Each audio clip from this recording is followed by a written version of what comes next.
தேவனுடைய நாமத்துக்கு மகிமை உண்டாவதாக. அருமையான இந்த மாலை வேளையில் இந்த வேத பாட கூடுகையில் தேவனுடைய முகத்தை நோக்கி பார்க்கும்படியான நல்ல கிருபைகளுக்குள்ளே கர்த்தர் நம்மை வழி நடத்துகிறார். கர்த்தர் நல்லவராய் இந்த வாரம் முழுமையும் கடந்து வர கர்த்தர் கிருபைகளை தந்தார்.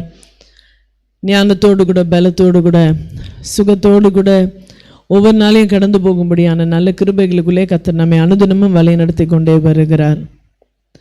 தேவனிடத்தில் மாத்திரம் நம்பிக்கையுடையவர்களாய் கர்த்தர் என் பங்கு என்று என்னுடைய ஆத்மா சொல்லும், ஆகையால் அவரிடத்தில் நம்பிக்கை கொண்டிருப்பேன்.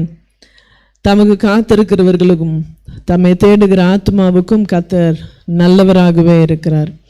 தமக்கு காத்திருக்கிறவர்களுக்கும் தம்மை தேடுகிற ஆத்மாவுக்கும் கர்த்தர் நல்லவராகவே இருக்கிறார்.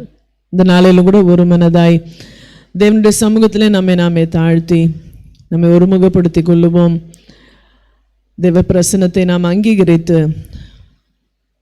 இந்த நாளிலே கர்த்தர் நம்மோடு கூட இடைப்படும்படியாய் நம்மை தாழ்த்தி ஒப்பு கொடுப்போம். மகா இரக்கமும் அன்பும் நிறைந்த எங்கள் அன்பின் பரம தகப்பனை, அருமையான இந்த நல்ல மாலை வேலைக்காய் நாங்கள் நன்றி செலுத்துகிறோம். கர்த்தாவே, இந்த நாளிலும் கூட கர்த்தாவே தேவ சமூகத்திலே நாங்கள் கூடி நாங்கள் மகிழ்ச்சியாய் உள்ளத்தின் ஆழத்திலிருந்து உம்மை துதி ஸ்தோத்திரிக்கும்படியான கிருபைகளுக்குள்ளே வழி நடத்துகிறதற்காய் நன்றி. நாங்கள் அங்கே கூடியிருக்கிறதான இந்த சூழ்நிலைகள் மத்தியில் தேவ பிரசன்னம் எங்களை ஒருமுகப்படுத்துகிறது. தேவ ஆவியினால நீர் எங்களை இடைகட்டுகிறதற்காய் நன்றி. நல்ல ஆலோசனைகளை தேவனுடைய பிரசன்னத்திலே நாங்கள் பெற்றுக்கொள்ள கர்த்தர் நீர் எங்களுக்கு அனுக்கிரகம் பண்ணுங்க. துதி ஸ்தோத்திரங்களை கர்த்தர் நீர் அங்கீகரித்து என் தேவனை எங்களுடைய இருதயங்களை தேவிக சமாதானத்தினாலே நீர் நிரப்புகிறதற்காக நன்றி செலுத்துகிறோம். தாழ்த்தி ஒப்பு கொடுக்கிறேன். நாமத்தை மாத்திரம் உயர்த்தி கொள்ளுங்க. எல்லா துதியும் கரமும் மகிமை உமக்கே இயேசுவின் மூலமாய் வேண்டிக் கொள்ளுகிறோம் பிதாவே, ஆமென். ஆமென். Praise the lord. கர்த்தருடைய நாமத்துக்கு மகிமை உண்டாவதாக. எந்த காலத்திலும் எந்த நேரத்திலும் நன்றியால் உம்மை துதிப்பேன் என்று சொல்லி உள்ளத்தின் ஆழத்திலிருந்து தேவனை நாம் பாடி நாம் ஸ்தோத்திரிப்போம். அவர் ஒருவரே துதிக்கு பாத்திரராக இருக்கிறார். Praise the Lord.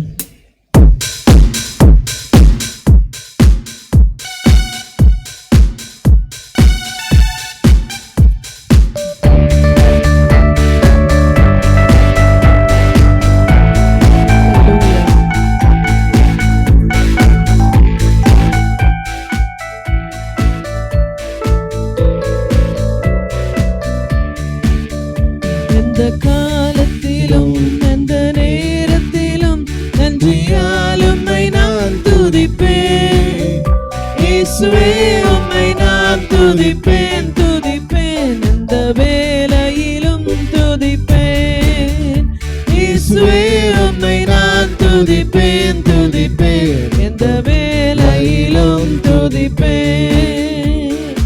ஆதியும் நீரே அந்தமும் நீரே, ஜோதியும் நீரே என் சொந்தமும் நீரே. ஆதியும் நீரே அந்தமும் நீரே, ஜோதியும் நீரே என் சொந்தமும் நீரே. எந்த காலத்திலும் எந்த நேரத்திலும் நன்றியால் உம்மை நான் துதிப்பேன். இயேசுவே உம்மை நான் துதிப்பேன் துதிப்பேன். எந்த வேளையிலும் துதிப்பேன். இயேசுவே உம்மை நான் துதிப்பேன் துதிப்பேன். எந்த வேளையிலும் துதிப்பேன். தாய் தந்தை நீரே, தாதியும் நீரே, தாபரம் நீரே, என் தாரகம் நீரே. தாய் தந்தை நீரே, தாதியும் நீரே, தாபரம் நீரே, என் தாரகம் நீரே. எந்த காலத்திலும் துதிப்பேன். இயேசுவே உம்மை நான் துதிப்பேன் துதிப்பேன். எந்த வேளையிலும் துதிப்பேன். இயேசுவே உம்மை நான் துதிப்பேன் துதிப்பேன். எந்த வேளையிலும் துதிப்பேன். வாழ்விலும் நீரே தாழ்விலும் நீரே, பாதையில் நீரே என் பாதையில் நீரே. வாழ்விலும் நீரே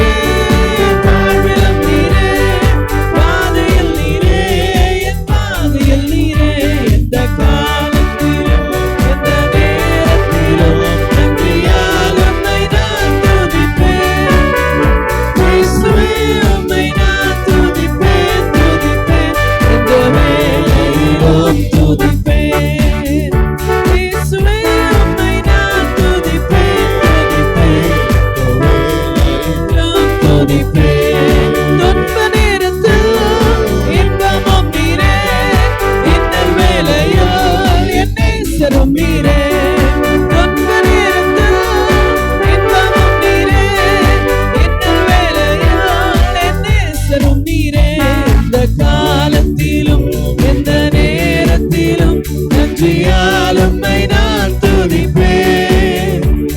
இயேசுவே உம்மை நான் துதிப்பேன் துதிப்பேன் எந்த நேரத்திலும் துதிப்பேன் இயேசுவே உம்மை நான் துதிப்பேன் துதிப்பேன் எந்த வேளையிலும் துதிப்பேன் ஞான வைத்தியரா ஔஷதம் நீரே ஆத்மநேசரா என் அன்பரும் நீரே ஞான வைத்தியரா ஔஷதம் நீரே ஆத்மநேசரா என் அன்பரும் நீரே எந்த காலத்திலும் ஹல்லேலூயா உம்மை நான் துதிப்பேன் இயேசுவே உம்மை நான் துதிப்பேன் துதிப்பேன் எந்த வேளையிலும் துதிப்பேன் இயேசுவே உம்மை நான் துதிப்பேன் துதிப்பேன் எந்த வேளையிலும் துதிப்பேன்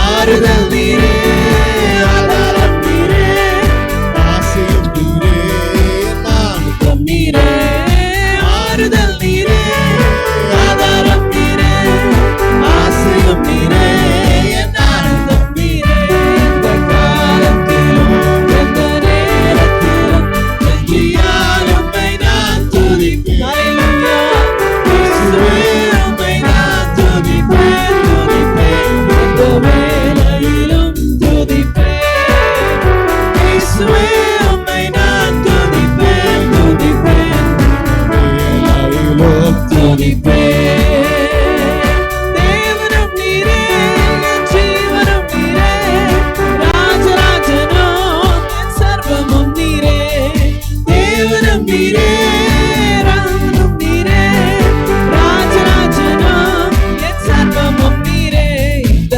பாலத்திலும் எந்த நேரத்திலும் நன்றியால் உம்மை நான் துதிப்பேன் இயேசுவே உம்மை நான் துதிப்பேன் ஹல்லேலூயா ஹல்லேலூயா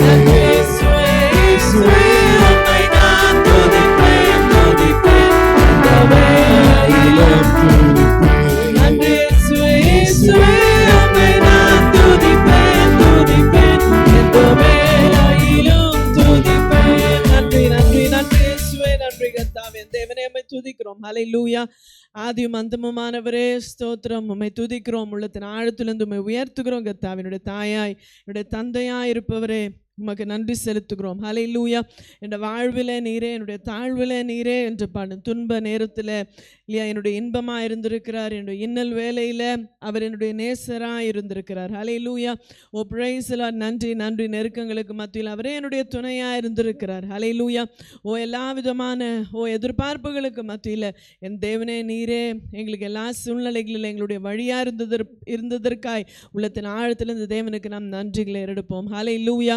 நன்றி இயேசுவே நன்றி ராஜாதி ராஜனே உம்மை துதிக்கிறோம் கத்தாதி கர்த்தரே உம்மை துதிக்கிறோம் உம்மை ஸ்தோத்திரிக்கிறோம் உள்ளத்தின் ஆழத்திலிருந்து உம்மை மகிமைப்படுத்துகிறோம் என் நாமத்தை மாத்திரம் நாங்கள் உயர்த்துகிறோம் கர்த்தாவே ஹல்லேலூயா எந்த காலத்திலும் எந்த நேரத்திலும் நன்றியினாலே நான் உம்மை துதிப்பேன் ஹல்லேலூயா எல்லா சூழ்நிலைகள் மத்தியில் எக்காலத்திலும் கர்த்தரை நான் என்ன செய்து கொண்டே இருப்பேன் நான் ஸ்தோத்திரித்து கொண்டே இருப்பேன் ஹல்லேலூயா நல்ல அனுபவங்கள் இருந்தால் மட்டும் அல்ல எப்படிப்பட்ட அனுபவங்கள் எங்களுடைய ஜீவியங்களிலே நான் கடந்து வந்தாலும் கூட தேவனை மாத்திரம் என்னுடைய பங்காய் நான் கொண்டிருக்கிறேன் என்னுடைய நம்பிக்கையாய் நான் கொண்டிருக்கிறேன் ஹல்லேலூயா அப்படிப்பட்ட நல்ல விசுவாசத்தோடு கூட தேவனை உள்ளத்தின் ஆழத்திலிருந்து துதிக்கும்படியான நல்ல கிருபைகளுக்குள்ளே கர்த்தர் நீர் எங்களை வழி நடத்துகிறதற்காக தேவனுக்கு நாம் நன்றி செலுத்துவோம் ஹல்லேலூயா இதுவரை கர்த்தர் என்னை கைவிடாமல் என்ன செய்து கொண்டு வருகிறாராம் என்னை நடத்தி கொண்டே வருகிறார் சங்கீதக்காரன் சொல்லுகிறான் என் ஆத்துமாவே கர்த்தர் செய்த உபகாரங்கள் நீ ஒன்று என்ன செய்யாத நீ மறந்து போகாத ஹல்லேலூயா ஹல்லேலூயா ஒருபொழுதும் நான் தேவனை அவர் செய்த நன்மைகளை நான் மறந்து போகாதபடிக்கு தேவனுடைய நாமத்தை உயர்த்த கர்த்தர் நமக்கு கிருபைகளை தருவாராக பிரைஸ் தி லார்ட் ஆனந்தமாய் நாமே ஆர்ப்பரிப்போமே அருமையாய் இயேசு எனக்கு அளித்த அளவில்லாத கிருபைகள் பெரிதல்லவோ என்னுடைய அனுதின ஜீவியத்தில் என்று சொல்லி உள்ளத்தின் ஆழத்திலிருந்து பாடுவாடைய கிருபை பெரிதா இருக்கிறது அனுதினமும் அந்த புதிய கிருபையினாலே கர்த்தர் நம்மை நிரப்பி வழி நடத்தி கொண்டே வருகிறார் ஹல்லேலூயா ஓ பிரைஸ் தி லார்ட் இஸ்ரவேலை காக்கிற தேவன் அவர் உறங்குவதும் இல்லை அவர் தூங்குவதும் இல்லை படகிலே படுத்து உறங்கினாலும் கடும் புயல் அடித்து கவிழ்த்தாலும் சூழ்நிலைகள் மத்தியில நான் என்னுடைய ஜீவிய பயணத்துல ஒருவேளை என்னுடைய நேசர் படகுல படுத்து உறங்குகிறது போல காணப்படலாம். ஆனால் அப்படிப்பட்ட சூழ்நிலையிலும் கூட அவர் எல்லாவற்றையும் he is still under control. ஹல்லேலூயா. அநேக நேரத்துல ஆண்டவர் இன்னும் என்ன பார்க்கலையே, இன்னும் என் காரியம் கைகூடி வரலையே, இன்னும் என்னுடைய காரியத்துல கர்த்தர் எனக்கு ஒரு பதில் தரலையேன்னு நினைக்கிறோம். But the Lord is still in control. ஹல்லேலூயா. தேவன் எல்லாவற்றையும் அவர் இன்னமும் ஆளுகை செய்து கொண்டே இருக்கிறார். ஒன்றும் நம்மை மேற்கொள்ளுகிறதே இல்லை. ஹல்லேலூயா. பாடுவோமா? உள்ளத்தின் ஆழத்திலிருந்து பாடுவோம். Praise the Lord. நன்றி இயேசுவே.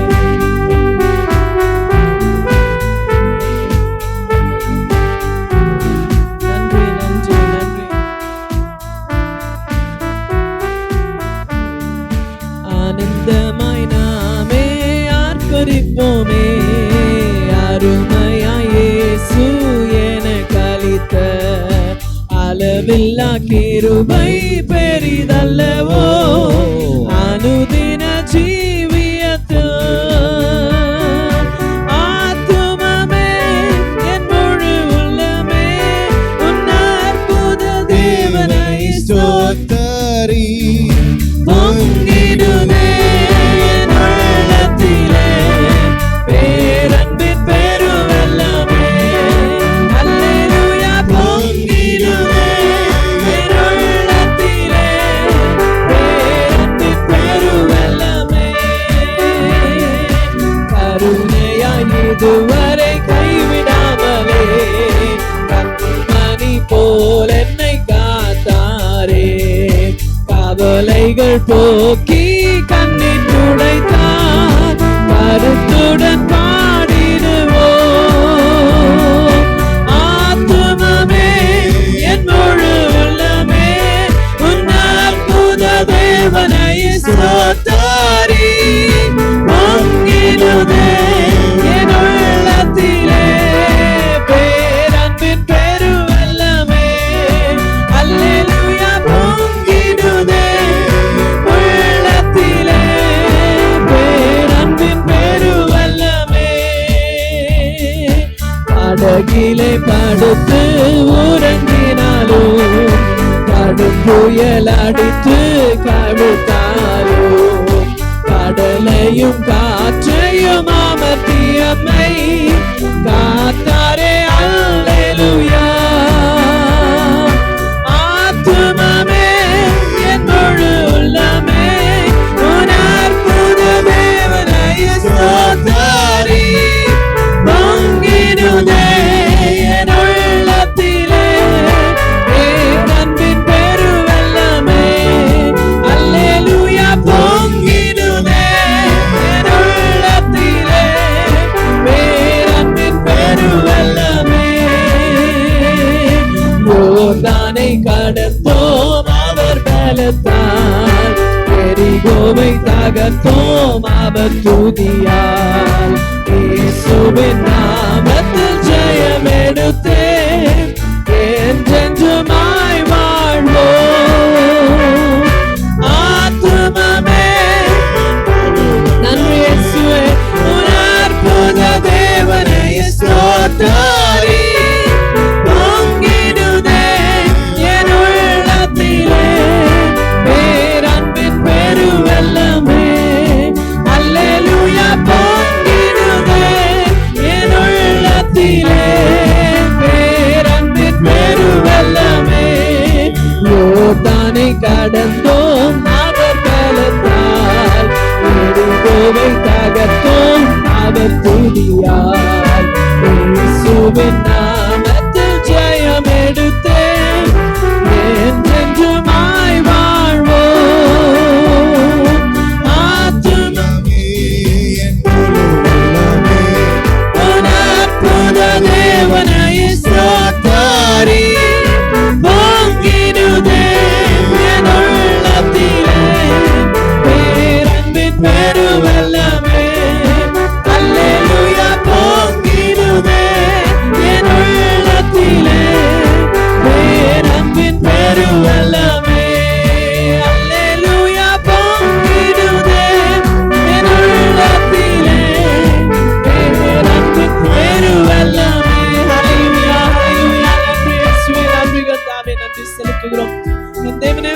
துதிக்கிறோம் அப்பா. ஹalleluya. நன்றி இயேசுவே, நன்றி கர்த்தாவே, துதிக்கிறோம், ஸ்தோத்திரிக்கிறோம் என்று சொல்லுவோம். ஹalleluya. அளவில்லாத கிருபையினாலே கர்த்தர் நித்தமும் நம்மை நடத்தி கொண்டே வருகிறார். ஹalleluya. நன்றி இயேசுவே, நன்றி கர்த்தாவே. அனுதின ஜீவங்களை கடந்து வர யோர்தானை நான் கடந்தேன் உம்முடைய பலத்தினாலே, எரிகோவையும் நான் தகர்த்தேன் உம்முடைய துதியினாலே. ஹalleluya. பிரைஸ் உடைய பலத்தினாலே, பிரைஸ் உடைய பலத்தினாலே, உடைய பராக்கிரமத்தினாலே நிச்சயமாய் உங்களுடைய சூழ்நிலைகள் எல்லாவற்றையும் உங்களால் என்ன செய்யும், கடந்து போக முடியும். ஹalleluya. துதி இருக்கும் பொழுது சாத்தான் என்ன செய்வானா, ஓடி போகிறவனா இருக்கிறான். ஹalleluya. நீங்க துதிக்க துதிக்க துதிக்க ஹalleluya அந்த எரிகோ மதில்களை கர்த்தர் என்ன செய்கிறார், தகர்த்து போடுகிற தேவனா இருக்கிறார். மதில் போல இருக்கிற சூழ்நிலைகளாக இருக்கலாம், கடினமான அன்றாட ஜீவி அனுபவங்களாக இருக்கலாம். அவருடைய பலத்தினாலே ஆகும். என்னால் ஒன்றும் ஆகாது, தேவனுடைய பலத்தினாலே எனக்கு ஆகும் என்று சொல்லி உள்ளத்தின் ஆழத்திலிருந்து தேவனை மாத்திரம் மகிமைப்படுத்துங்க. ஹalleluya. கர்த்தர் இம்மட்டுமாய் அற்புதமாய் நம்மை நடத்தி கொண்டு வந்திருக்கிறார். ஹalleluya. ஒவ்வொரு நாளையும் அவருடைய கிருபையினாலே கடந்து போக கர்த்தர் அனுக்கிரகம் பண்ணுகிறார். எத்தனை பயங்கள், எத்தனை திகில் நம்முடைய ஜீவங்களில் சூழ்ந்திருக்கலாம். ஹalleluya. Praise the Lord. நாளை நான் என்ன செய்வேன், நாளை காலையில் நான் என்ன செய்வேன், என்னுடைய அடுத்த சூழ்நிலைகள் எப்படியா இருக்கிறது, நான் எப்படி கடந்து போவேன் என்று நினைக்கிறோம். ஹalleluya. தேவனுடைய சமூகத்தில் உங்களை தாழ்த்தி நீங்கள் ஒப்பு கொடுக்கும் பொழுது, அவரை மாத்திரம் நீங்கள் நம்பும் பொழுது, அவர் உங்களுக்கு நல்ல வழி நடத்துதல்களை ஹalleluya அவர் என்றென்றைக்கும் உங்களோடு கூட இருக்கிற அந்த பரிசுத்த ஆவியானுடைய பிரசன்னத்தினாலே உடைய ஜீவங்களிலே நல்ல வழி நடத்துதல்களை அவர் உண்டு பண்ணுகிற தேவனாக இருக்கிறார். ஹalleluya. Praise the lord. நன்றி இயேசுவே, நன்றி கர்த்தாவே. என் தேவனே உம்மை துதிக்கிறோம். தேவனை மாத்திரம் நான் நம்பி இருக்கிறேன். அவர் ஹalleluya அவருடைய சத்தத்தினாலே இல்லையா, அவருடைய சித்தத்தை எனக்கு வெளிப்படுத்துகிற தேவனா இருக்கிறார். மெல்லிய சத்தத்தினால அவருடைய சுத்தத்தை என்னுடைய செவிகளிலே கேட்க பண்ணுகிற தேவனா இருக்கிறார். ஹalleluya. நீங்கள் அமர்ந்து காத்திருக்கும் பொழுது ஹalleluya நிச்சயமாய் கர்த்தர் உங்களோடு கூட பேசுகிற தேவனா இருக்கிறார். நன்றி சொல்லுங்க உள்ளத்தின் ஆழத்திலிருந்து. உங்களுடைய நினைவுகள், யோசனைகளை ஒருமுகப்படுத்தி எல்லா துதிக்கும் கனத்துக்கும் மகிமைக்கும் பாத்திரராக இருக்கிற அவரை ஒரு விசையாய் கூட மகிமைப்படுத்தி, என் தேவனே நீங்கள் என்னோடு கூட பேசுங்க. என்னுடைய எதிர்பார்ப்புகளை நீங்கள் அறிந்திருக்கிறீங்கப்பா. நான் கடந்து வருகிற என்னுடைய அனுபவங்கள் எல்லாம் உமக்கு தெரியும். தேவனுக்கு மறைவானது ஒன்றுமே இல்லை. ஹalleluya. நன்றி இயேசுவே, நன்றி கர்த்தாவே. ஹalleluya. என் ஆத்துமனே மீட்பரே,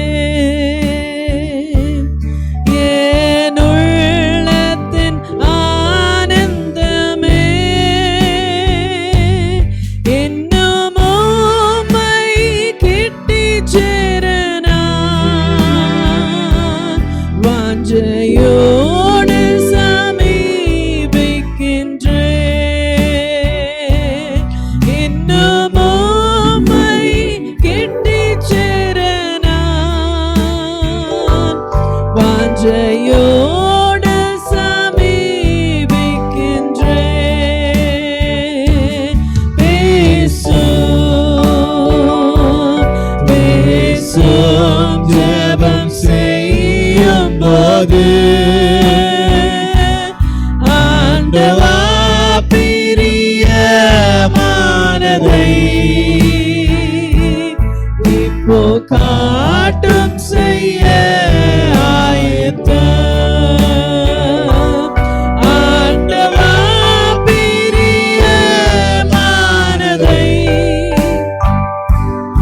இப்போ காட்டும் செய்ய ஆயத்தம். மெய் மீட்பரை கீழ் படிவோம்,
இயேசுவே. நன்றி கர்த்தாவே.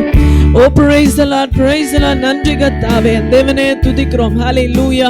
உடைய நெருக்கங்களுக்கு மத்தியில கர்த்தர் நீர் எங்களோடு கூட பேசி, எங்களுடைய எல்லா விதமான கலக்கங்களுக்கு மத்தியில நீர் எங்களோடு கூட பேசுகிற தேவனாய் இருப்பதற்காய் நன்றி செலுத்துகிறோம்.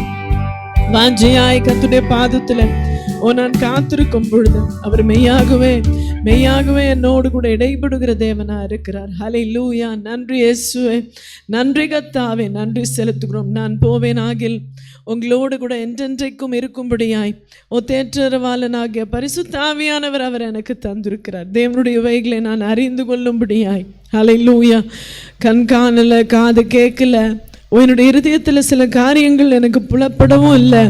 ஆனால் நீங்கள் தேவ ஆவியின் பலத்தினாலே நீங்கள் நிரம்பினவர்களாய் தேவ சமூகத்தில் நீங்கள் அமர்ந்திருக்கும் பொழுது அவரே உங்களுடைய காரியங்களை உங்களுக்கு வெளிப்படுத்தி தருகிற தேவனா இருக்கிறார். ஹல்லேலூயா.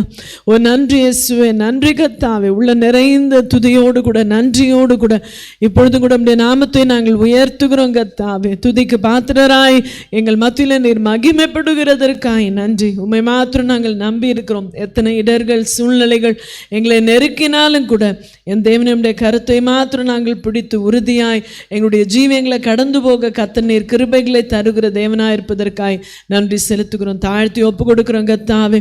நாமத்தை மாத்திரம் நீர் இப்பொழுது கூட நீர் உயர்த்துகிறதற்காய் நன்றி. தொடர்ந்து வேத பகுதியில் எங்களோடு கூட நீங்கள் பேசுங்க, இடைபடுங்க, நாமத்தை உயர்த்தி கொள்ளுங்க. எல்லா துதியும் கனமும் மகிமையும் உமக்கே என்று சொல்லி இயேசு கிறிஸ்துவின் மூலமாய் வேண்டிக் கொள்ளுகிறோம் பிதாவே. ஆமென். ஆமென். Praise the lord. கர்த்தருடைய நாமத்துக்கு மகிமை உண்டாவதாக. இந்த மாலை நேரத்தில் இந்த வேத பாடக கூடுகையிலே தொடர்ந்து எபேசியர் 6வது அதிகாரத்தை தியானித்து கொண்டு வருகிறோம். 5, 6வது அதிகாரங்களிலே தேவ ஆவியினால் நிரப்பப்படுகிற அனுபவம் சபையை ஸ்திரப்படுத்துகிறது மாத்திரமல்ல, குடும்ப ஜீவியங்களையும் ஸ்திரப்படுத்துகிறதா இருக்கிறது. இது ஒரு பெரிய ரகசியம். கிறிஸ்து சபையை கட்டுகிறது போல குடும்பங்கள் கட்டப்படும். கணவன் குடும்பத்தை கட்டுவான் என்று சொன்னால் அது ஒரு நல்ல ஸ்திரமான ஒரு குடும்பமாய் தேவனுடைய சித்தம் முழுமையுமாய் நிறைவேறுகிற குடும்பமாய் அது என்ன செய்யும்? நிச்சயமாய் காணப்படும்.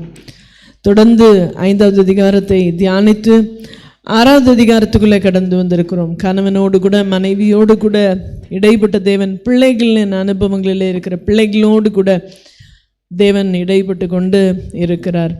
எபேசியர் 6வது அதிகாரம் 1 - 3 வசனங்கள் வரையிலும், பிள்ளைகளே உங்கள் பெற்றாருக்கு கர்த்தருக்குள் கீழ்ப்படியுங்கள், இது நியாயம். உனக்கு நன்மை உண்டாயிருப்பதற்கும் பூமியிலே உன் வாழ்நாள் நீடித்திருப்பதற்கும் உன் தகப்பனையும் உன் தாயையும் கனம் பண்ணுவாயாக என்பதே வாக்குத்தத்தம் உள்ள முதலாம் கற்பனையாயிருக்கிறது. ஹல்லேலூயா. பிள்ளைகளுக்கு தேவன் ஒரு கட்டளையை மாத்திரம் கொடுக்கல, அதில் ஒரு பெரிய ஒரு ஆசீர்வாதத்தையும் கொடுத்திருக்கிறார். பழைய ஏற்பாடு காலங்களிலே 10 கட்டளைகள். முதல் 4 கட்டளைகள் மனிதனுக்கும் தேவனுக்கும் இருக்கிறதான ஒரு தொடர்பு. அது எப்படி இருக்க வேண்டும் என்று சொல்லி தேவன் அந்த 4 காரியங்களிலே வெளிப்படுத்துகிறதை கட்டளைகளிலே வெளிப்படுத்துகிறார். 4வது கட்டளையிலிருந்து 10 வரையிலும் மீதமுள்ள 6 கட்டளைகள் மனிதனுக்கும் உள்ள தொடர்பை குறித்ததான காரியங்கள். அவைகள் எப்படி காணப்பட வேண்டும்? அதில் பிரதானமாய் இருக்கிற ஒரு கட்டளை என்ன? உன் தாயையும் உன் தகப்பனையும் நீ கனம் பண்ணுவாயாக. உன் வாழ்நாட்கள் நீடித்திருக்கும்படி உன் தாயும் தகப்பனையும் என்ன செய்வேன்? கனம் பண்ணணும். இது முதலாம் கற்பனையாக இருக்கிறது என்று சொல்லி அப்போஸ்தலனாகிய பவுல் பிள்ளைகளுக்கு இந்த காரியங்களை வெளிப்படுத்துகிறதை பார்க்கிறோம். அதிகமான இல்லையா கவர்ச்சிகள் நிறைந்த உலகமாக இருக்கிறது. சோதனைகள் இல்லை டெம்டேஷன்ஸ்ன்னு சொல்லலாம். சோதிக்கப்படுகிற காரியங்கள் அதிகமாக இன்றைய காலங்களிலே காணப்படுகிறது. இவை எல்லாவற்றையும் பிள்ளைகள் இல்லையா சகித்து இல்லை இவை எல்லாவற்றையும் மேற்கொண்டு கர்த்தருடைய வார்த்தைகளுக்கு கீழ்ப்படிவது அது மிகவும் ஒரு கடினமான ஒரு அனுபவம் தான். அதனால தான் முதலே அவர் சொல்லிட்டார், தேவனுடைய ஆவியினால் நீங்கள் நடத்தப்படுகிற அனுபவம் இருக்கும் அப்படின்னு சொன்னால் பிள்ளைகளுக்கும் இது ஒரு லகுவான அனுபவமாக இருக்கும். பிள்ளைகளை வார்த்தைகள் வழி நடத்தும், வார்த்தைகள் பிள்ளைகளுடைய ஜீவியங்களை போதிக்கும் என்று சொன்னால் கட்டாயமாக பிள்ளைகளுடைய ஜீவியங்களில் கீழ்ப்படுகிற ஒரு நல்ல அனுபவம், கனப்படுத்துகிற ஒரு நல்ல அனுபவத்தை என்ன செய்ய முடியும், காண முடியும். சீன பழமொழி ஒன்று இப்படியாய் சொல்லுகிறதாம்: one generation plants trees, another generation gets shade. ஒரு சந்ததி என்ன செய்யுமா, மரங்களை நடுமாம், அடுத்த சந்ததி அதனுடைய நிழலில் இளைப்பாறுவார்களாம். இன்றைக்கி நீங்களும் நானும் இன்றைக்கு அந்த நிழலில் என்ன செய்து கொண்டே இருக்கிறோம், இளைப்பாரி கொண்டே இருக்கிறோம். முன்னோர், என்னுடைய பிதாக்கள், என்னுடைய தாய் தகப்பன், என்னுடைய பாட்டி தாத்தா, அவங்க எனக்காக என்ன செய்தாங்களாம், ஒரு மரத்தை நட்டினாங்க. அந்த மரம் எனக்கு தப்பாமல் என்ன தருகிறது, நிழல் தருகிறது. அந்த நிழல் இன்றைக்கு எப்படி இருக்கிறது, பத்தில் the shade isn't enough, கொஞ்சம்தான் இருக்குது, நிழல் கொஞ்சம்தான் இருக்குது. அப்போ நீங்களும் நானும் இன்றைக்கு செய்ய வேண்டிய காரியம் என்ன, இருக்கிற வரைக்கும் அந்த நிழலில் அந்த சுகத்தில் இருந்துட்டு போகலாம் அப்படின்னு இல்லை. இனி எனக்கு பின்வருகிற சந்ததிகள் அந்த நிழலை பெற்றுக்கொள்ளும்படியாய் நானும் என்ன செய்யணுமா, மரம் நட வேண்டும். அப்படி மரம் நடுவேன் என்று சொன்னால் என்னுடைய பின் சந்ததியினர் அந்த நிழலில் அவர்களுக்கு இல்லை அதிகமான வெப்பம் அவர்களை என்ன செய்கிறது இல்லை, தாக்குகிறது இல்லை. அவர்களுக்கு அந்த இடத்துல ஒரு சுகம் கிடைக்கிறது இல்லையா, அவர்களுக்கு ஒரு பாதுகாப்பு கிடைக்கிறது. எல்லா விதமான எதிர்ப்புகள் மத்தியில் அவர்களுக்கு ஒரு மறைவிடம் போல அந்த நிழல் அவர்களை என்ன செய்து அனுதினமும் பாதுகாக்கிறதா இருக்கிறது. இந்த நிழல் இல்லை அப்படின்னு சொன்னால் இனி வருகிற சந்ததியினருக்கு ஒரு கேள்விக்குறியே தான் என்ன செய்து காணப்படுகிறது. அதிகமான தாக்கங்கள் இருக்கலாம், அவருடைய எதிர்காலங்கள் எப்படி இருக்குமோ நமக்கு தெரியாது. அப்போ என்னுடைய சந்ததி பாதுகாக்கப்படணும் அப்படின்னு சொன்னால் நான் மரம் நடணும், அந்த நிழல் அவர்களை என்ன செய்யணும், அவர்களுக்கு உதவியாக இருக்கும்படியாக மரம் நட வேண்டும். ஆனால் வேதத்தில் அப்படி நிழல் போல பிரயோஜனமான சில இல்லையா கட்டளைகளை, வார்த்தைகளை பின்பற்றும்படியாய் இன்னைக்கு பெற்றோராகிய நீங்களும் நானும் இந்த வார்த்தைகளை தவறாமல் என்னுடைய பிள்ளைகளுக்கு போதிப்பேன் என்று சொன்னால் அது அவர்களுக்கு ஒரு பாதுகாப்பை, ஒரு சந்தோஷத்தை, அவர்களுக்கு ஒரு அரவணைப்பை அது என்ன செய்யும், உண்டு பண்ணுகிறதா இருக்கிறது. பெருகி வருகிற நாகரிகங்கள், கலாச்சார முறைகள் இன்றைக்கு வேதத்துக்கோ தேவனுடைய வார்த்தைக்கோ திரும்புவதற்கோ ஒப்புரவாகுகிறதற்கோ இன்னைக்கு எல்லாம் எப்படியா இருக்குது, தடையாக இருக்கிறது. பெருகி வருகிற நாகரிகங்கள், கலாச்சார முறைகள் இன்றைக்கி ஒரு மனிதன் இல்லை ஒரு பிள்ளை இன்றைக்கி தேவனிடமாய் திரும்புவதற்கோ இல்லை தேவனிடத்தில் ஒப்புரவாகுகிறதற்கு அதிக தடைகளாக என்ன செய்ய காணப்படுகிறது. ஆனால் தேவனிடத்திலே நம்மை ஒப்பு கொடுப்போம் என்று சொன்னால் கர்த்தருடைய வார்த்தைகள் ஒன்று தான் ஒவ்வொருவருடைய ஜீவியங்களும் என்ன செய்ய முடியும், ஒழுங்குபடுத்த முடியும். ஹல்லேலூயா. தேவனுடைய வார்த்தைகள் இல்லாத இடங்கள் இல்லையா, ஆலோசனை இல்லாத இடம் எப்படி இருக்குமா, சீர்கெட்டு போயிருக்கும். அதுபோல் தேவனுடைய வார்த்தைகள் இல்லாமல் காணப்படுகிற குடும்பமோ, தேவனுடைய வார்த்தைகள் இல்லாமல் காணப்படுகிறதான இல்லையா விசுவாசியோ, தன்னுடைய ஜீவியம் முற்றிலுமாய் அழிந்து போகக்கூடியதாய் காணப்படுகிறது. ஒரு டிசாஸ்டர், ஒரு டோட்டல் ஃபெயிலியராக என்ன செய்கிறாங்க, காணப்படுகிறவர்களாக இருக்கிறாங்க. உபாகமம் 6வது அதிகாரம் 6வது வசனம் 7வது வசனம் இப்படியாய் சொல்லுகிறது: இன்று நான் உனக்கு கட்டளையிடுகிற இந்த வார்த்தை உன் இருதயத்தில் இருக்க கடவுது, நீ அவைகளை உன் பிள்ளைகளுக்கு கருத்தாய் போதித்து நீ உன் வீட்டில் உட்கார்ந்திருக்கிற போதும், வழியில் நடக்கிற போதும், படுத்து கொள்ளுகிற போதும், எழுந்து கொள்ளுகிற போதும் அவைகளை குறித்து பேசு. இன்றைக்கி நான் செய்ய வேண்டிய காரியம் என்ன, என்னுடைய சந்ததிக்கு நிழல் போல அவர்களுக்கு ஆதாரமாக இருக்கும்படியாய் நான் செய்ய வேண்டிய காரியம் என்ன, என் பிள்ளைகளுக்கு நான் கருத்தாய் போதிக்க வேண்டுமா கர்த்தருடைய வார்த்தைகளை. அப்போ நான் போதிக்கிறதற்கு 6வது வசனம் சொல்லுது, இன்று நான் உனக்கு கட்டளையிடுகிற இந்த வார்த்தைகள் உன்னுடைய இருதயத்தில் முதல்ல என்ன செய்யணும், இருக்கணும். தாய் தகப்பனுடைய இருதயத்தில் இந்த வார்த்தைகள் இருக்கும் என்று சொன்னால் கருத்தாய் பிள்ளைகளுக்கு என்ன செய்வாங்க, போதித்து வீட்டில் உட்காரும் பொழுதும், நடக்கும் பொழுதும், படுத்துக்கொள்ளும் பொழுதும், எழுந்திருக்கிற பொழுதும் அவைகளை குறித்து பேசுவார்களாம். இன்றைக்கு பிள்ளைகளுக்கு என்ன போதித்து கொண்டிருக்கிறோம் இல்லையா, பிள்ளைங்க உட்காரும் பொழுதும், வழியில் நடக்கும் பொழுதும், படுத்துக்கொள்ளும் பொழுதும், எழுந்திருக்கிற பொழுதும் எவைகளை குறித்து பேசுகிறவர்களாய் இருக்கிறோம். பிள்ளைங்க என்னோடு கூட நடக்கிறாங்க, உட்கார்ந்துருக்கிறாங்க, என் கூட படுக்கிறாங்க, என் கூட எழுந்திருக்கிறாங்க அப்படின்னு சொன்னால் அவங்க ஒரு மெச்சூரிட்டி அடைகிறதற்கு முன்பாக தான் இந்த அனுபவங்கள் எல்லாம் அவர்களுக்கு உண்டாயிருக்கும். கொஞ்சம் வளர்ந்துட்டு இல்லையா தனியாக சுயமாய் காரியங்களை செய்கிறதற்கு பிள்ளைகள் 10 வயதுக்கு மேலே they want to be alone, தனியாக இருக்க தான் பிள்ளைங்க என்ன செய்கிறாங்க, ஆசைப்படுகிறார்கள். அப்போ அந்த சூழ்நிலைகளுக்கு முன்பாகவே இந்த காரியங்களை தேவனுடைய வார்த்தைகளை அந்த பிள்ளைகளுக்கு கருத்தாய் போதிப்போம் என்று சொன்னால் அந்த பிள்ளைகளுடைய ஜீவியங்களிலே நன்மை உண்டாயிருக்கவும் வாழ்நாள் நீடித்திருப்பதற்கும் அது ஏதுவானதாய் காணப்படும். அப்போ ஏன் இருதயத்தில் இந்த வார்த்தைகள் இருக்க வேண்டும் என்று தேவன் அதை முக்கியமாய் அதை என்ன செய்கிறார், அதை விரும்புகிற, அதை எதிர்பார்க்கிற தேவனாய் இருக்கிறார். ஏனென்று சொன்னால் பிள்ளைகள் தேவ பக்தியான சந்ததியை உண்டு பண்ணுகிறதற்கு தான் தேவன் பிள்ளைகளினாலே குடும்பங்களை ஆசீர்வதிக்கிறார். எபேசியர் 6:4 பாருங்க, கர்த்தருக்கேற்ற சிட்சையிலும் போதனையிலும் நீங்கள் அந்த பிள்ளைகளை என்ன செய்யுங்க, வளர்ப்பீர்களாக. அப்போ பேரண்ட்ஸ்க்கு கொடுக்கப்பட்டிருக்கிற கட்டளை என்ன, தேவனுக்கேற்ற சிட்சையிலையும் போதனையிலும் அவர்களை வளர்ப்பீர்களாக. இன்றைக்கி நிறைய நேரங்களில் பேரண்ட்ஸ் பிள்ளைகளை எப்படி கடினப்படுத்துகிறாங்க, எனக்கு இது பிடிக்கும், எனக்கு இந்த காரியம் இப்படி தான் இருக்கணும், நம்ம வீட்டில் இருக்கிறியா நீ இந்த காரியத்தை தான் ஃபாலோ பண்ணணும், இந்த டைமிங்கை தான் நீ ஃபாலோ பண்ணணும். ஆனால் வசனம் சொல்லுகிறது கர்த்தருக்கேற்ற சிட்சையில் தேவனுக்கு எது பிரியம், தேவனுக்குரிய காரியங்கள் என்ன, அவரை கனப்படுத்துகிற காரியங்கள் என்ன, இதை நான் பிள்ளைகளுக்கு நான் கருத்தாய் போதிப்பேன் என்று சொன்னால் பிள்ளைகளுடைய ஜீவியங்களிலே நன்மை உண்டாயிருக்கும். அதே போல் உபாகமம் 5வது அதிகாரம் 29வது வசனம் பாருங்க, தேவன் எப்படியாய் தன்னுடைய எதிர்பார்ப்பை இஸ்ரவேலரிடத்திலே சொல்லுகிறார். 5:29 அவர்களும் அவர்கள் பிள்ளைகளும் என்றென்றைக்கும் நன்றாயிருக்கும்படிக்கு அவர்கள் என்னாலும் எனக்கு பயந்து என் கற்பனை எல்லாம் கை கொள்ளுவதற்கு ஏற்ற இருதயம் அவர்களுக்கு இருந்தால் நலமாயிருக்கும். நீங்களும் நானும் நல்லா இருக்கணும், என்னுடைய சந்ததி நல்லா இருக்கணும், அதுதான் தேவனுடைய வாஞ்சை. நீங்களும் நானும் நல்லா இருக்கணும் அப்படின்னு சொன்னால் தேவனை கனப்படுத்துகிறவர்களாய் கற்பனைகளை கை கொள்ளுகிறவர்களாக அந்த இருதயம் எனக்கு இருந்தால் போதும். அந்த வாஞ்சை, அந்த டிசையர் என்னுடைய இருதயத்தில் இருக்கணும். அப்போ கட்டாயமாக என்னுடைய சந்ததிகள் என்ன செய்யும், நலமாக இருக்கும், ஆசீர்வாதமாக இருக்கும், வாழ்நாட்கள் எப்படி இருக்கும், நீடித்திருக்கும். தேவன் ஒருவரே நமக்கு ஒரு நல்ல இருதயத்தை கொடுக்கிற தேவனாக இருக்கிறார்.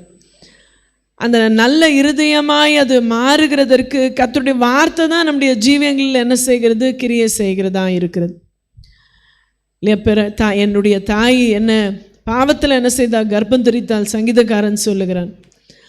அப்போ அந்த இருதயம் பிறக்கும் பொழுதே எப்படி இருக்குது, பொல்லாததாய், நித்தமும் பொல்லாததாய் இருக்கிறது, கடினமாக இருக்கிறது.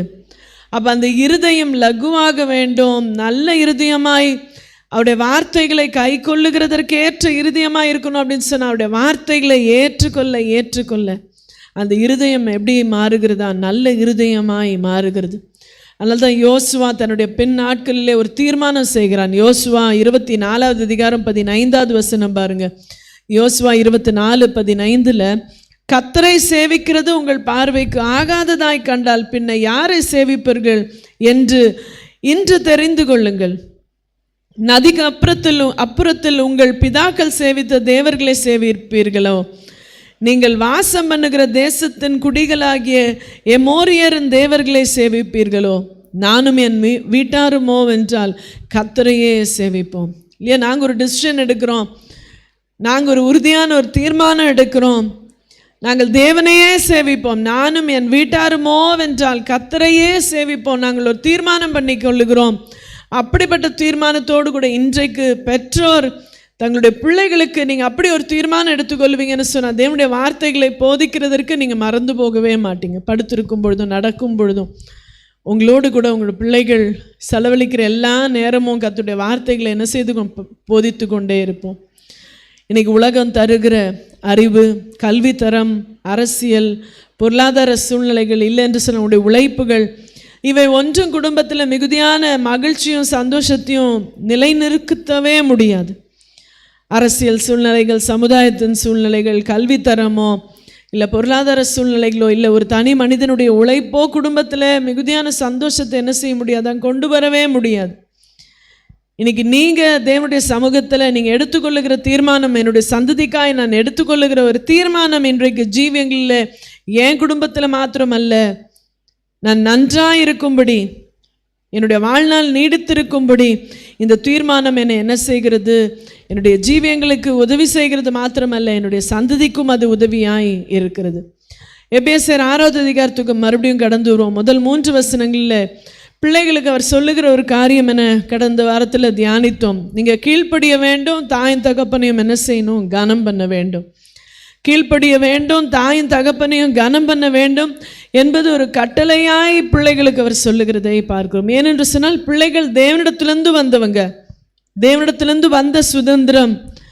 குடும்பங்களில் பிள்ளைகள் இருக்க வேண்டும் என்பது தேவனுக்கு சித்தமான பிரியமான ஒன்றாக இருக்கிறது. 1 தீமோத்தேயு 5வது அதிகாரம் 4வது வசனத்தில், 1 தீமோத்தேயு 5:4, ஆகையால் இளவயதுள்ள விதவைகள் விவாகம் பண்ணவும், பிள்ளைகள் பெறவும், வீட்டை நடத்தவும், விரோதியானவன் நிந்திக்கிறதற்கு இடம் உண்டாக்காமல் இருக்கவும் வேண்டும் என்றிருக்கிறேன். இல்லை, விதவைகள் கூட என்ன செய்யலாமா, திருமணம் செய்து பிள்ளைகள் பெற்றுக்கொள்ளணும். ஏன்னா பிள்ளைகள் தேவனிடத்திலிருந்து வருகிற சுதந்திரம். தேவன் அதில் என்ன செய்ய, அந்த பிள்ளைகளிடத்தில் அவர் பிரியப்படுகிறவராய் இருக்கிறார். தேவனை அவர்களை ஆசீர்வதிக்க பிள்ளைகளை தருகிறவராய் இருக்கிறார். யோபுடைய ஜீவியங்களில் பார்ப்பீங்கன்னு சொன்னால், அவனுடைய ஜீவியத்தில் அவன் இழந்து போன எல்லாம், பிள்ளைகள் உட்பட அவனுடைய ஆஸ்திகள், செல்வம், எல்லாம், மிருகங்கள் எல்லாம் அழிந்து போனது. 42வது அதிகாரம் யோபு 42:12, கர்த்தர் யோபின் முன்னிலைமையை பார்க்கிலும் அவனுடைய பின் நிலைமையை ஆசீர்வதித்தார். 14,000 ஆடுகள், 6,000 ஒட்டகங்கள், 1000 ஏர்மாடுகள், 1000 கழுதைகளும் அவனுக்கு உண்டாயின. 7 குமாரரும் 3 குமார்த்திகளும் அவனுக்கு பிறந்தார்கள். மறுபடியும் ஆண்டவர் அவனுக்கு இழந்து போன எல்லாவற்றையும் கொடுத்துட்டு, அவனுக்கு தான் இனி வயசாயிடுச்சே, அவனுக்கு எல்லாம் ஆஸ்தியெல்லாம் கொடுத்துட்டான், அது போதும் அப்படின்னு நினைக்கல. மறுபடியும் அவருக்கு 7 குமாரரும் 3 குமார்த்திகளையும் என்ன செய்கிறாராம், கொடுக்கிறதை பார்க்கிறோம். பிள்ளைகள் கர்த்தரிடத்திலிருந்து வருகிற சுதந்திரம், அவர்கள் குடும்பங்களை என்ன செய்கிறாங்க, ஆசீர்வதிக்கிறாங்க, தேவனுடைய ஆசீர்வாதத்தை வெளிப்படுத்துகிறார்கள். இந்த பிள்ளைகள் தேவனுக்கு பக்தி உள்ளவர்களாய், தேவனை அறிந்திருக்கிறவர்களாய் அவர்கள் காணப்படுவது தேவனுக்கு பிரியமான ஒன்ற பக்தி உள்ள சந்ததியை உண்டு பண்ணுகிறது. பிள்ளைகள் கீழ்ப்படிய வேண்டும், கனம் பண்ண வேண்டும். அந்த போதனையில், அந்த சிற்றையில் அந்த பிள்ளைகளை வளர்க்க வேண்டியது பெற்றோருடைய கடமையாக இருக்கிறது. நீதிமொழிகள் 22:6 எப்படியாய் வாசிக்கிறோம். நீதிமொழிகள் 22:6, பிள்ளையானவன் நடக்க வேண்டிய வழியிலே அவனை நடத்து, அவன் முதிர் வயதிலும் அதை விடாதிருப்பான். தேவனுடைய வழியிலே அவர்களை நடக்க பழக்கி விடுவோம் அப்படின்னு சொன்னால், முதிர் வயதில் கூட அவங்க என்ன செய்ய மாட்டாங்களா, அதை விடவே மாட்டாங்க. உலகத்தில் ஒரு பழமொழி சொல்லுவாங்க, 5ல் விளையாதது 50ல் என்ன செய்யாது, விளையவே விளையாது. ஆனால் 5ல் இல்லையா, சிறு பிள்ளைகளுக்கு படுத்திருக்கும் போதும் உட்கார்ந்துருக்கும் பொழுதும் இந்த காரியங்களை நீங்கள் உபதேசிக்கலை, அந்த பிள்ளைகளுக்கு இந்த காரியங்களை நீங்கள் போதிக்கலை அப்படின்னு சொன்னால், முதிர் வயதில் அவங்க என்ன செய்வாங்களாம், இடறி போகிறதற்கு ஏதுவான சூழ்நிலைகள் இந்த உலக ஜீவியங்களில் அதிகமாக இருக்கிறது. ஹல்லேலூயா. அதனால தான் ஞானி அழகாய் சொல்லுகிறான், பிள்ளையாண்டான் நடக்க வேண்டிய வழியிலே நடத்து. இன்னைக்கு அநேக நேரங்களிலே பெற்றோர் தவறுகிற ஒரு காரியம் என்ன, பிள்ளைகள் இல்லையா அவங்களுடைய வழியில் என்ன செய்கிறாங்க, நடக்க பிரியப்படுகிறார்கள். அந்த வழிகளிலேயே அவர்களுடைய ஆசைகளுக்கு, விருப்பங்களுக்கும் எல்லாவற்றுக்கும் இணங்கி கொடுக்குறாங்க. அந்த பிள்ளைகள் கூட என்ன செய்வாங்களாம், இடறி தான் போவாங்க. பிள்ளையாண்டான் நடக்க வேண்டிய வழியில் நடத்து. அந்த நடக்க வேண்டிய வழி என்னவா இருக்கிறது, தேவனுடைய வழியாக இருக்கிறது. அந்த தேவனுடைய வழியை அவனுக்கு நான் போதிக்கும் பொழுது அவனுடைய ஜீவன் நிச்சயமாக ஆசீர்வதிக்கப்படும். அவனுக்கு இடறுதல் இருக்கிறது இல்லை. ஹல்லேலூயா. ஓ பிரைஸ் காட். அவருடைய வாழ்க்கையில், ஒரு ஜீவியத்தில் ஒரு பெரிய மாற்றத்தை என்ன செய்யும், உண்டு பண்ணும். தேவனுடைய நோக்கம் அவருடைய வாழ்க்கையில் அளவில்லாமல் என்ன செய்யும், நிறைவேறுகிறதா இருக்கிறது. கீழ்ப்படுகிறது, கனம் பண்ணுகிற அனுபவம் மிகவும் கடினம்தான். கர்த்தருடைய வார்த்தைகள் அந்த பிள்ளைகளுடைய ஜீவியங்களில் இல்லை அப்படின்னு சொன்னால், கீழ்ப்படிதலும் கனம் பண்ணுகிற அனுபவம் காணப்படுகிறது மிகவும் கடினம். ஏனென்று சொன்னால், அவங்க பிறந்த நாளிலிருந்தே இல்லையா, அவங்க இந்த உலகத்துக்குள்ளே வந்த நாளிலிருந்தே அவர்களுடைய ஜீவியத்தில் என்ன எது ஆளுகை செய்கிறது, பாவம் ஆளுகை செய்து கொண்டே இருக்கிறது. சுயநலமாக இருக்கிறாங்க, எல்லாவற்றையும் எதிர்க்கிறவர்களாக இருக்கிறாங்க. தங்களுடைய ஆசாபாசங்களை வெளிப்படுத்துகிறவர்களாக இருக்கிறார்கள். சிறு வயதிலிருந்தே இல்லையா, தங்களுடைய காரியங்களை முதன்மைப்படுத்துகிறவர்களாகவே. ஏனென்று சொன்னால் பாவத்தினுடைய ஆளுகையில் அவங்க என்ன செய்கிறாங்க, காணப்படுகிற. ஒரு குழந்தை எடுத்துக்கொள்ளுங்க, சிறு பிள்ளை பிறந்த உடனே உலகத்தில் வேற யாருமே இல்லை, நான் மட்டும்தான் இருக்கிறேன் என்றது போல் அது என்ன செய்யும், அலறி கொண்டு அழுது கொண்டே இருக்கும். பசி வந்துருச்சுன்னா பக்கத்தில் அம்மா இருக்காங்க, அப்பா இருக்காங்க, அவங்க பார்த்துக்குவாங்க அப்படின்னு இல்லை. என்னை சுற்றிலும் யாருமே இல்லை, நான் என்னை தனியாக விட்டுட்டாங்க, எனக்கு பசி வந்துருச்சே, நான் என்ன செய்வேன் அப்படின்னு அது என்ன செய்யுமா, எதை குறித்தும் கவலைப்படுகிறது இல்லை. ஆனால் என்ன செய்யும், நல்ல உச்சி குரல்ல அழுது என்ன செய்யும், தனக்கு வேண்டியதை பெற்றுக்கொள்ளும். தான் மாத்திரம்தான் இருக்கிறேன், தன்னை சுற்றிலும் யாரும் இல்லை, சுயநலமான ஒரு எண்ணம் சிறு குழந்தையிலிருந்தே அது காணப்படுகிறதை பார்க்கிறோம். கீழ்ப்படிய வேண்டும் என்பதை கற்றுக் கொடுத்தாதான் அந்த பிள்ளை என்ன செய்யும், அறிந்து கொள்ளுகிறது. அதனால தான் நடக்க வேண்டிய வழியில் நடத்து. ஆனால் கீழ்ப்படியாமல் இருக்கிறதற்கு யாரும் சொல்லிக் கொடுக்க வேண்டியதே இல்லை. இதை அங்கே கொண்டு வச்சிரு, இல்லை அப்புறமா வரேன், இதை சொல்லு, இல்லை சொல்ல மாட்டேன். இல்லை, பிள்ளைங்களுக்கு கீழ்ப்படியாமல் இருக்க யாரும் சொல்லிக் கொடுக்கறது இல்லை. ஆனால் கீழ்ப்படுகிறதற்கு என்ன செய்ய வேண்டும், சொல்லிக் கொடுக்க. பிள்ளைகள் நடக்க வேண்டிய, ஏன்னா அவங்க பாவத்தினுடைய ஆளுகையில் இருக்கிறாங்க. தவறான போதனைகள் அவருடைய இருதயத்தில் சத்ரு நித்தமும் என்ன செய்கிறான், எழுப்பிக் கொண்டே இருக்கிறான். அவைகளை அவர்கள் மேற்கொள்ளும் வண்ணமாய் தேவனுடைய வார்த்தைகளை கொண்டு அவர்கள் என்ன செய்யணும், சீர்படுத்துகிறவர்களாய் காணப்படணும். சங்கீதம் 51:5 இதோ நான் துர்க்குணத்திலே உருவானேன், என் தாய் என்னை பாவத்தில் கர்ப்பம் தரித்தாள். சிறு குழந்தையிலேருந்து எனக்கு என்னதான் இருக்குது, துர்க்குணம்தான் இருக்கிறது. ஏன்னா நான் பாவத்தில் தான் என்ன செய்திருக்கிறேன், கர்ப்பம் தரிக்கப்பட்டிருக்கிறேன், பாவம் என்னை ஆண்டு கொண்டு இருக்கிறது என்று சொல்லுகிறான். ஹல்லேலூயா. அப்போ பிள்ளைகள் ஒபீடியண்ட்டாக கீழ்ப்படியணும். அந்த பிள்ளைங்க கீழ்ப்படியவே மாட்டேங்குது அப்படின்னு சொன்னால் நிறைய பேரண்ட்ஸ் கம்ப்ளைண்ட், என் வார்த்தையே கேட்க மாட்டேங்கிறாங்க. காரணம் என்ன, நீங்கள் அவங்களுக்கு கீழ்ப்படுகிறதற்கு என்ன செய்யலை, சொல்லி கொடுக்கவே இல்லை. ஹல்லேலூயா. எப்போ சொல்லணும், என்னோடு கூட நடக்கும்பொழுது, உட்காரும் பொழுது, என் கூட படுக்கும் பொழுதும், எழுந்திருக்கும் பொழுதும். அவங்க சிறு பிரயாத்தில் மற்ற காரியங்களிலெல்லாம் கவனம் செலுத்தணும், உலகத்துக்குரிய காரியங்களிலெல்லாம் கவனம் செலுத்தணும். அந்த உலகத்துக்குரிய காரியங்கள் ஒருபொழுதும் அவருடைய ஜீவியங்களை பலப்படுத்தாது, குடும்பத்தில் ஒரு சமாதானத்தை சந்தோஷத்தை உண்டு பண்ணாது. தேவனை அறிந்திருக்கிற, வார்த்தைகளை அறிந்திருக்கிற அந்த பிள்ளைகளுடைய ஜீவியங்கள் தான் இன்றைக்கு நமக்கு ஒரு சமாதானத்தை சந்தோஷத்தை என்ன செய்கிறது, தருகிறதா இருக்கிறது. ஹல்லேலூயா.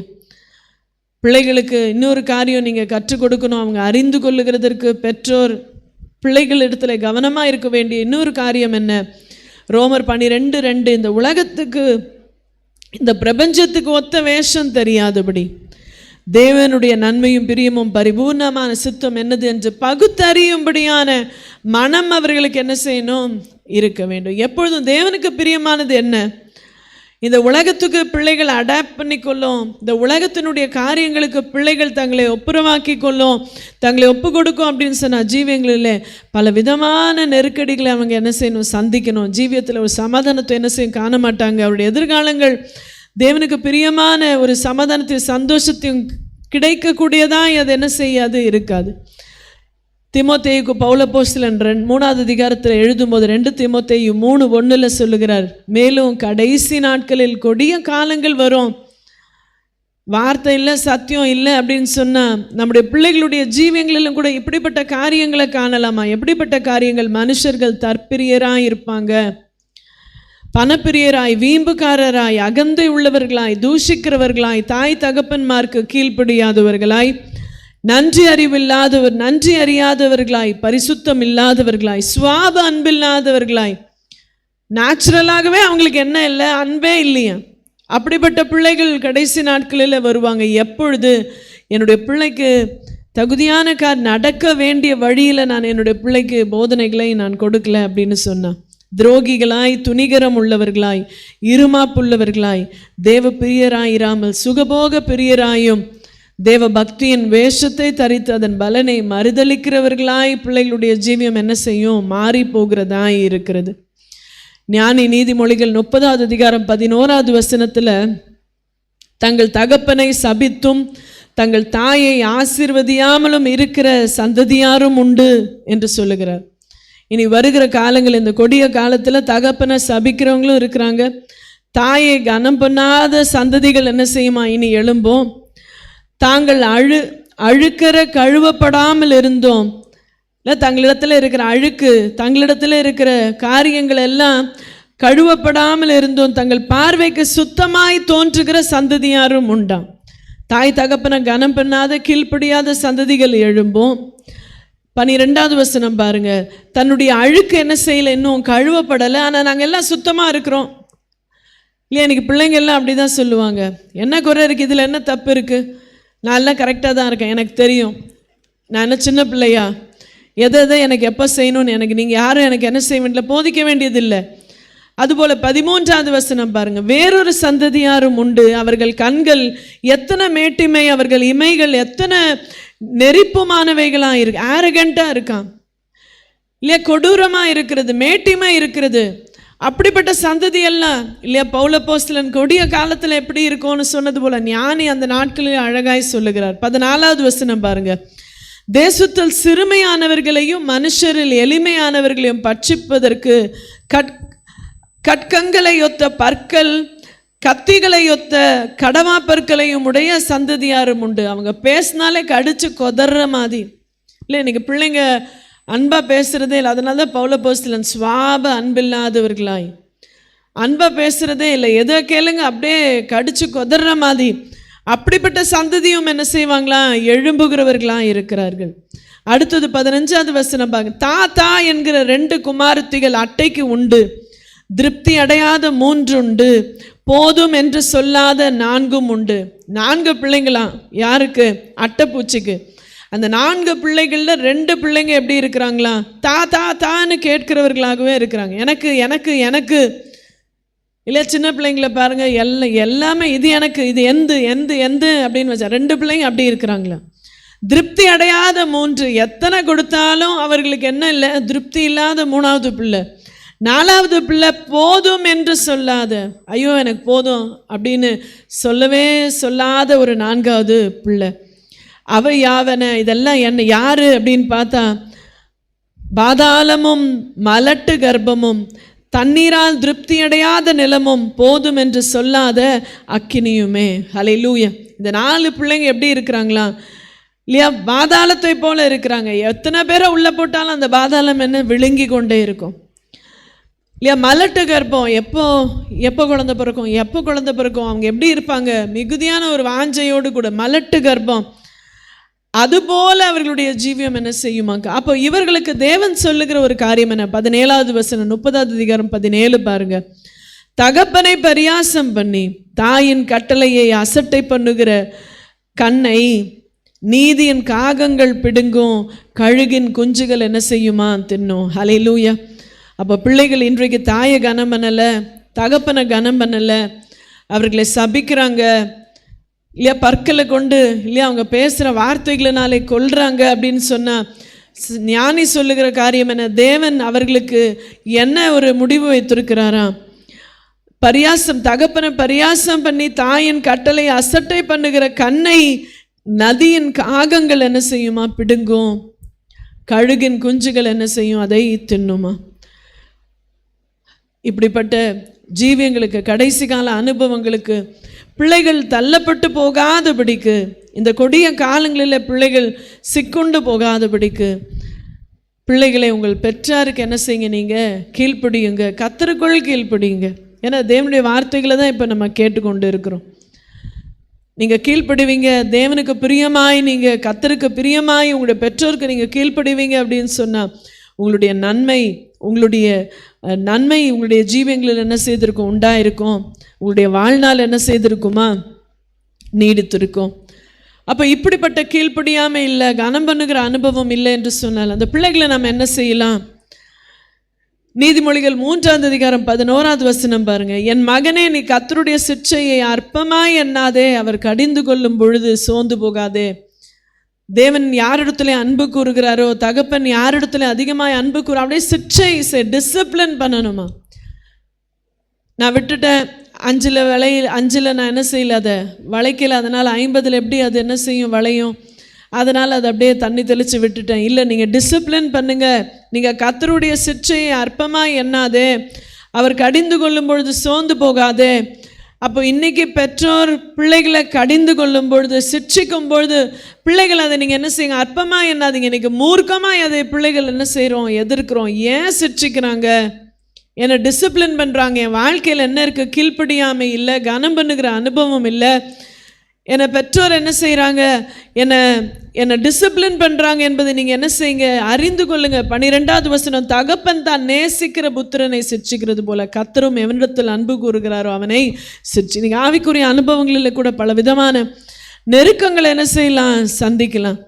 அப்போ அவைகள் மத்தியில் நான் சிந்திக்கணும், ஆண்டவர் என்னை எந்த காரியத்தில், என்ன காரியத்தை எனக்கு வெளிப்படுத்துகிறாரு, இந்த நெருக்கத்தின் மத்தியில் இல்லையா, இந்த கஷ்டத்தின் மத்தியில் தேவன் எனக்கு வெளிப்படுத்துகிற காரியம் என்ன என்று என் ஜீவியத்தை நான் ஆராய்ந்து பார்க்கணும். கீழ்ப்படியாமை இல்லாமல் இருக்கலாம், கனம் பண்ணுகிற என்னுடைய அனுபவம் குறைவாக இருக்கலாம். அப்படிப்பட்ட காரியங்களிலே கர்த்தர் என்ன டிசிப்ளின் பண்ணுகிற தேவனாக இருக்கிறேன். நான் தேவனுக்கு பிரியமான பிள்ளை, இவன் என்னுடைய நேசகுமாரன், இவரில் நான் பிரியமாக இருக்கிறேன் என்று சொல்லி பிதா இயேசுவானவரை குறித்து சொல்லுகிறார்.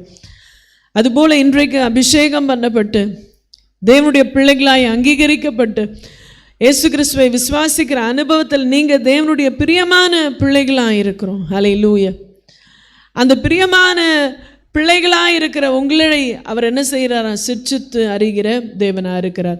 நீங்கள் எபிரேயர் 12வது அதிகாரம் 5-11 வரைக்கும் வீட்டில் வாசித்து பாருங்கள். இந்த சிட்சையின் அனுபவம், தேவன் எப்படி ஒருவனை சிட்சிக்கிறார், அது அவனுக்கு என்ன உண்டு பண்ணுமா, பிரயோஜனத்துக்கு ஏதுவாய் தேவன் என்ன செய்கிறார், சிட்சிக்கிறார். அவனை டிசிப்ளின் பண்ண, அவனுடைய ஜீவியத்தில் அவனுக்கு ஒரு பெனிஃபிட் இருக்கு, அவனுடைய ஆவிக்குரிய அனுபவங்களிலே அவனுக்கு ஒரு பலன் இருக்கு.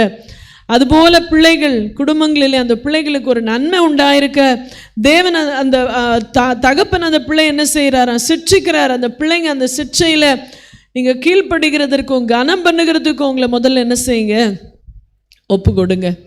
ஆனால் வசனம் சொல்லுகிறது, பிதாக்களே நீங்கள் கர்த்தருக்கு ஏற்ற சிட்சையில், தேவனுக்கு ஏற்ற சிட்சையில் நீங்கள் அவங்கள டிசிப்ளின் பண்ணுங்க. அவருடைய போதனைகளில் அவர்களை என்ன செய்யுங்க, நீங்கள் வளர்ப்பீர்களாக. வார்த்தைகளை இல்லையா அந்த பிள்ளைகள் கேட்கிறதற்கோ, அதனால தான் இயேசுவானவர் சீஷர்களிடத்துல சிறு பிள்ளைகள் என்னிடத்துல வருகிறதற்கு என்ன செய்ய, நீங்கள் தடை பண்ணாதீங்க. அந்த பிள்ளைங்க எவ்வளவு வசனம் கேட்கிறதற்கு, அந்த பிள்ளைங்க உங்களுடைய கண்ட்ரோலில், அவங்க இன்னும் தங்களுடைய சுயமாய் செய்கிற அந்த காலங்கள் வருகிற வரையில் அந்த பிள்ளைங்க உங்களுடைய கண்ட்ரோலில் தான் இருக்கிறாங்க. அது வரையில் அந்த பிள்ளைகள் ஆலயத்துக்கு வராங்களா, கூடுகைகளில் இருக்கிறாங்களா, தேவனுடைய வார்த்தைகளுக்கு செவி கொடுக்குறாங்களா, வசனங்கள் கேட்குறாங்களா, வேதம் வாசிக்கிறாங்களா, அப்படிப்பட்ட காரியங்களில் போதனைகளில் அவர்கள் வளருகிறார்களா என்று கண்ணும் கருத்துமாய் கவனிக்க வேண்டியவர்களாய் இருக்கிறோம். ஹல்லேலூயா.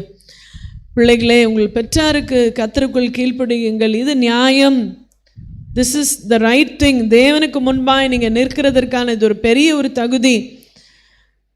கீழ்ப்படியாமல் தேவனுடைய பெற்றோருக்கு கீழ்ப்படியாமல் நீங்கள் தேவனுக்கு கீழ்ப்படியவே முடியாது.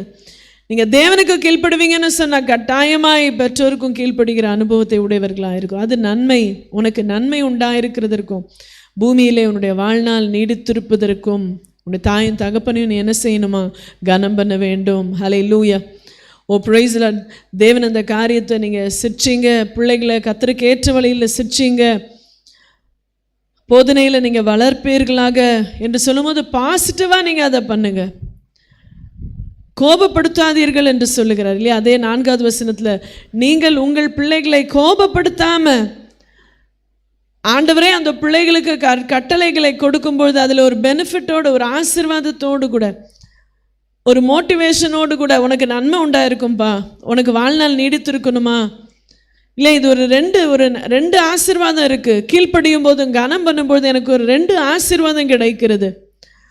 அப்போ இந்த ஆசீர்வாதத்துக்காய் அந்த பிள்ளைகள் வாஞ்சித்து இந்த வார்த்தைகளுக்கு தங்களை என்ன செய்வாங்க, ஒப்பு கொடுக்கிறவர்களாக இருப்பார்கள் இல்லையா. அநேக நேரங்களில் பிள்ளைங்களை கண்ட்ரோல் பண்ணுறோம், முரட்டாட்டமாக பண்ணும்போது அந்த பிள்ளைங்க சில நேரங்களில் என்ன செய்யவே மாட்டாங்க, பணிந்து வரவே மாட்டாங்க. அவங்களுக்கு ஏதாவது நீங்கள் ஆஃபர் பண்ணி பாருங்கள், ஒரு சின்ன கிஃப்ட்டு, அவங்கள அது மோட்டிவேட் பண்ணோம். நான் இது உனக்கு செய்கிறேன், அது உனக்கு செய்கிறேன் என்று சொல்லி நீங்கள் மோட்டிவேட் பண்ணுவீங்க அப்படின்னு சொன்னால் அந்த பிள்ளைங்க இல்லையா சந்தோஷமாக ஒரு காரியத்தை என்ன செய்வாங்க.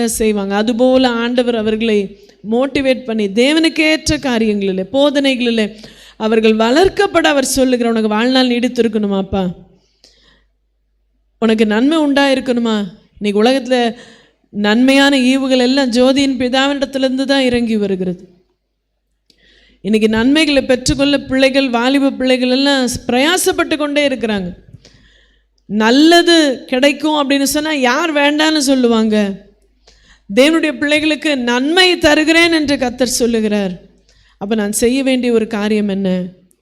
கர்த்தருக்கு பயந்து என்னுடைய பெற்றோருக்கு நான் என்ன செய்யணும்? கீழ்ப்படிந்து இருக்கும் பொழுது அவர் என்னுடைய வாழ்க்கையில் எனக்கு நன்மை உண்டு பண்ணுகிற தேவனாயிருக்கிறார். ஹல்லேலூயா.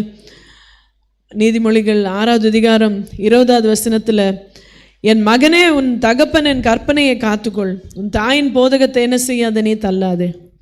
அவைகள் எப்பொழுதும் உன் இருதயத்திலே அணைந்து அவைகளை உன் கழுத்திலே கட்டிக்கொள். உனக்கு ஒரு ஜுவல் போல, ஒரு நகையை போல இருக்குமா தகப்பன் தாயினுடைய போதனைகள்.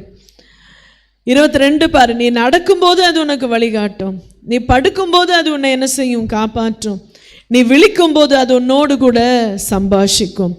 நீ நடக்கும் பொழுது, அன்றாட அனுபவங்களுக்குள்ளே கடந்து போகும் பொழுது, இந்த பொல்லாத இருள் நிறைந்த உலகத்தில் நீ கடந்து போகும், தாய் தகப்பனுடைய போதனைகள் என்னுடைய இருதயத்தில் இருக்குது, என்னுடைய கழுத்தில் ஆடை ஆபரணமாய் அது தொங்கி கொண்டு இருக்கிறது, அது எப்பவும் எனக்கு நினைவில் இருக்குது அப்படின்னு சொன்னா அதுதான் என்னுடைய அலங்காரம் இல்லையா? உன்னுடைய கழுத்தில் அதை கட்டிக்கொள் அப்படின்னு சொல்லும் போது அதுதான் ஒரு பிள்ளைக்கு தாய் தகப்பனுடைய போதனைகள், கர்த்தருடைய போதனைகள் தான் அலங்காரமாக இருக்கிறது.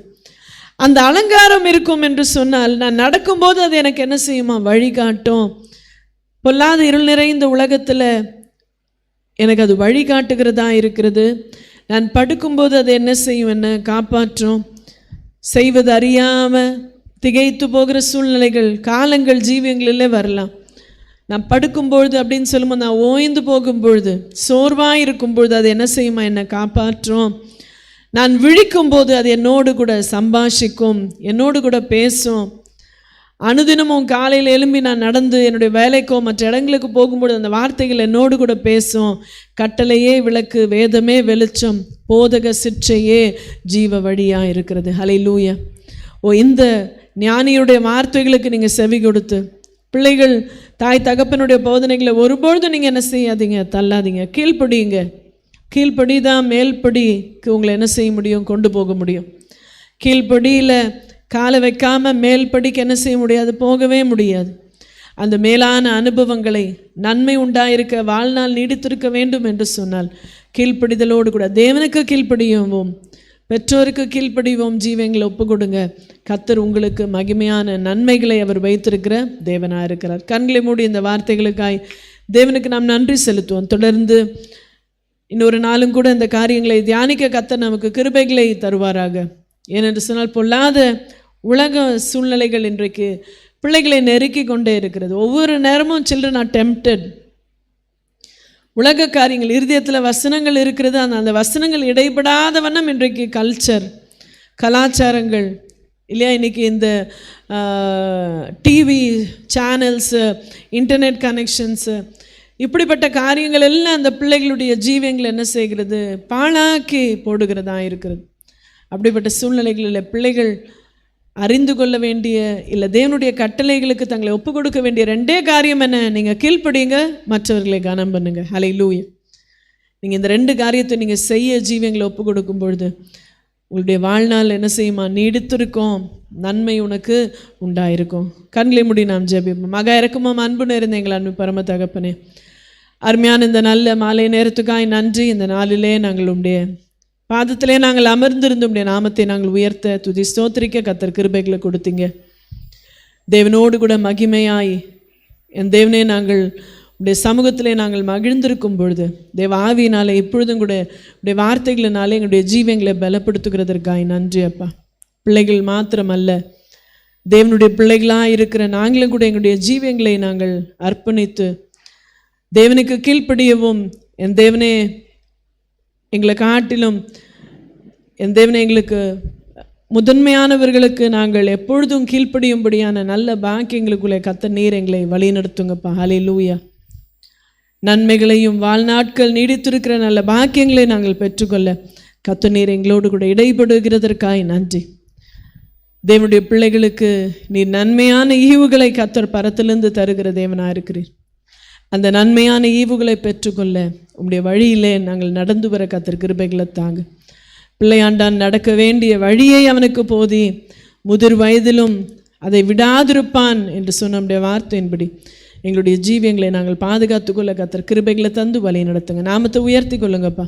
இந்த நாளை ஒவ்வொருவருக்கும் ஆசீர்வாதமாக்கி நீங்கள் குடும்பங்கள் ஸ்திரப்பட பலப்பட, வார்த்தைகளினாலே அந்த குடும்பத்தில் உள்ள ஒவ்வொருடைய ஜீவியங்களிலும் மாற்றங்களை நாங்கள் கண்டுகொள்ள கர்த்தர் கிருபைகளை தாங்க. நாமத்தை உயர்த்தி கொள்ளுங்க. எல்லா துதியும் கனமும் மகிமையும் உமக்கே இயேசுவின் மூலமாய் வேண்டிக் கொள்ளுகிறோம் பிதாவே. ஆமேன் ஆமேன். என் ஆத்துமாவே கர்த்தரை ஸ்தோத்திரி, என் முழு உலகமே அவருடைய பரிசுத்த நாமத்தை ஸ்தோத்திரி. என் ஆத்துமாவே கர்த்தரை ஸ்தோத்திரி. கர்த்தர் செய்த சகல உபகாரங்களை மறவாதே. அவர் என் அக்கிரமங்களெல்லாம் மன்னித்து என் நோய்களெல்லாம் குணமாக்கி என் பிராணனை அழிவுக்கு விலக்கி மீட்டு கிருபையினாலும் இரக்கத்தினாலும் என்னை முடிசூட்டி நன்மையினால் என் வாயை திருப்தியாக்குகிறார். கழுகுக்கு சமானமாய் என்னுடைய வயதேவர் திரும்ப வயது போல திரும்ப பண்ணுகிறார். ஆமேன் ஆமேன். ஹல்லேலூயா ஹல்லேலூயா. ரட்சணியமும் கனமும் மகிமையும் துதியும் வல்லமையும் மகத்துவமும் என்னுடைய தேவனாகிய கர்த்தருக்கே உரியது. ஆமேன் ஆமேன். Praise the lord. கர்த்தர் உங்களை ஆசீர்வதிப்பாராக. Praise the Lord.